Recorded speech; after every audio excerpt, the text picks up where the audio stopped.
हमारी film industry में ऐसे कई बड़े बड़े फिल्म मेकर्स हैं जो अपनी फिल्मों में पाकिस्तान का दोस्ताना चेहरा पेश करते हैं। देखिए, अब आपको बताते हैं कि आमिर खान जैसे और भी हमारे बॉलीवुड में फिल्म मेकर्स हैं जो उन्होंने एक फॉर्मूला बना कर रखा हुआ है, और वो फॉर्मूला है अपने आप को क्रिएटिव दिखाने का, अपने आप को धर्मनिरपेक्ष दिखाने का, और ये बताने का कि वो बियॉन्ड द बॉर्डर्स सोचते हैं। तो पहली उसका फॉर्मूले का एक एक जो पॉइंट है मैं आपको बताता हूँ। पहला पॉइंट इनके फॉर्मूले में ये होता है कि जब आप इनकी फिल्में देखेंगे अक्सर, तो इनकी फिल्मों में ये पाकिस्तान के साथ अमन शांति का संदेश ज़रूर देते हैं, पाकिस्तान के साथ शांति का रिश्ता बनाए रखने का संदेश अपनी फिल्म में ज़रूर देते हैं। आपने पहले देखा होगा, बताने की कोशिश करते हैं कि पाकिस्तान के लोग तो बहुत अच्छे हैं और वहाँ के लोग भी भारत को बड़ा पसंद करते हैं और दोस्ती हो जानी चाहिए दोनों देशों के बीच में, ऐसा ये कहते हैं। दूसरा इनकी फिल्मों में संदेश होता है आतंकवादियों से हमदर्दी का संदेश, और इस फिल्म में भी, लाल सिंह चड्ढा में भी, जो नायक है फिल्म का लाल सिंह चड्ढा, वो कारगिल युद्ध के दौरान एक पाकिस्तानी आतंकवादी की जान बचाता है और फिर उसके बाद उनका एक रिश्ता बन जाता है। यहां भी यही बताने की कोशिश की गई है कि पाकिस्तानी आतंकवादी भी सारे बुरे नहीं होते, यानी आतंकवादियों से हमदर्दी। इससे पहले भी आपने देखा होगा बॉलीवुड में बहुत ऐसी फिल्में बनी हैं जिनमें पाकिस्तानी आतंकवादियों के जो चरित्र दिखाए गए हैं वो पॉजिटिव दिखाए गए हैं, या उन पर ही जो पात्र हैं वो उन्हीं पर केंद्रित हैं। तो ये दो चीजें हो गई। तीसरी चीज है, कुछ फिल्मों में मुगलों का महिमा मंडन किया जाता है। आपने देखा होगा हमारी हिंदी बॉलीवुड की फिल्मों में मुगलों को बहुत शानदार तरीके से, भव्य तरीके से दिखाया जाता है कि मुगल्स जो थे वो महान थे, उनके कैसे बड़े बड़े चमकदार दरबार हुआ करते थे, उनकी लाखों की फौज हुआ करती थी, क्या शानो शौकत से जो मुगल जो थे वो थे, और वो कितने बड़े शानदार योद्धा थे, कितने बहादुर थे, कितने वीर थे, ये बताया जाता है। बड़े बड़े बजट की 200-200, 300-300 करोड़ के बजट की फिल्में मुगलों के ऊपर बनती हैं।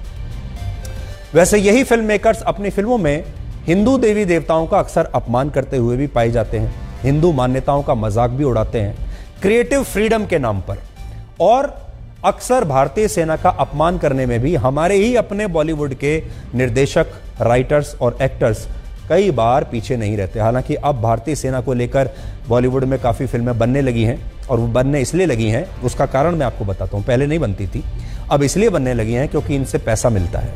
अब आपने देखा होगा पिछले 7-8 साल में हमारे देश में राष्ट्रवाद की जो भावना है वो बहुत बढ़ गई है, चारों तरफ राष्ट्रवाद है। लोग पहले के मुकाबले राष्ट्रवाद की ज़्यादा बातें करते हैं, अपने देश से ज़्यादा जुड़ रहे हैं, और इस वजह से फिल्म प्रोड्यूसर्स को लगता है कि राष्ट्रवाद को लेकर या उरी जैसी फिल्मों को बनाकर अच्छा पैसा कमाया जा सकता है, इसलिए फिल्में बन रही हैं। सैकड़ों फिल्मों में आपको ये 5 हिट फॉर्मूले अक्सर नजर आ गए होंगे, और कई भारतीय फिल्मों में आपने पाकिस्तानी कलाकारों को काम करते हुए भी देखा होगा। फिल्मों में ये सब दिखाया जाता है कि पाकिस्तान के लोग बड़े अच्छे हैं, वहाँ का माहौल अच्छा है, या फिर पाकिस्तानी लोगों से भाईचारा ही इंसानियत की असली मिसाल है। ये फिल्म मेकर्स मानते हैं कि ये छोटी बातें जब तक फिल्म में नहीं होंगी तब तक फिल्म संपूर्ण नहीं मानी जाएगी। अपनी फिल्मों को धर्मनिरपेक्ष दिखाने के लिए वो भारत और पाकिस्तान की दोस्तियों की कहानियां दिखाते हैं, किरदारों को दोस्त बनाते हैं, और लाल सिंह चड्ढा में भी आमिर खान ने यही किया है। फिल्म के एक सीन में वो घायल पाकिस्तानी आतंकवादी मोहम्मद पाशा को बचाते हैं, बाद में यही पाशा उनका दोस्त बन जाता है और बाद में बिजनेस पार्टनर भी बनता है, फिर ये मिलकर पैसा भी कमाते हैं। फिल्म में ये दिखाए जाने की कोशिश है कि आतंकवादी बनकर भारतीय सैनिकों पर गोली चलाने वाला भी आखिरकार एक इंसान ही है, और जब कोई उसकी मदद करता है तो उसके अंदर का इंसान और इंसानियत जाग जाती है, वो अच्छा इंसान बन जाता है। आप में से कुछ दर्शकों को लगा होगा कि हॉलीवुड की फिल्म फॉरेस्ट गंप में भी हीरो ने ऐसा ही किया होगा, लेकिन नहीं। आमिर खान ने जिस फिल्म को कॉपी किया है उसमें हीरो अपने सीनियर ऑफिसर को बचाता है। उसमें जो असली कहानी है फॉरेस्ट गंप में, वो किसी आतंकवादी को या दुश्मन देश के सैनिक को नहीं बचाता, वो अपने सीनियर को, आर्मी में अपने अफसर को बचाता है, और बाद में वो अफसर जो है वो ही उसका बिजनेस पार्टनर बनता है और वो काफ़ी पैसा कमाते हैं। लेकिन चालाकी से आमिर खान ने उस पात्र में यहाँ आतंकवादी को फिट कर दिया है। आमिर खान ने फिल्म में क्रिएटिव फ्रीडम के नाम पर पाकिस्तान प्रेम को दर्शाया है, उन्होंने कारगिल युद्ध का सीन बनाया, घायल आतंकवादी को बचाकर उसका हृदय परिवर्तन करवाया। और सोचिए, वो भारतीय दर्शक जिन्होंने फॉरेस्ट गंप नहीं देखी होगी, वो इस चालाकी को कभी समझ भी नहीं पाएंगे।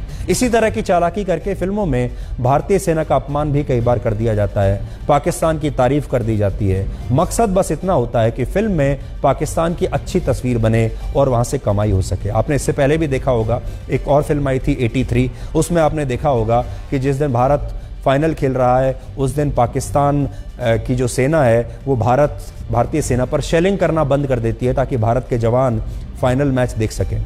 ये सब छोटी छोटी चीज़ें होती हैं जो आपके दिमाग में ये डालने के लिए कही जाती हैं, फिल्मों में डाली जाती हैं कि देखिए हमारा जो पड़ोसी मुल्क है वो कितना अच्छा है।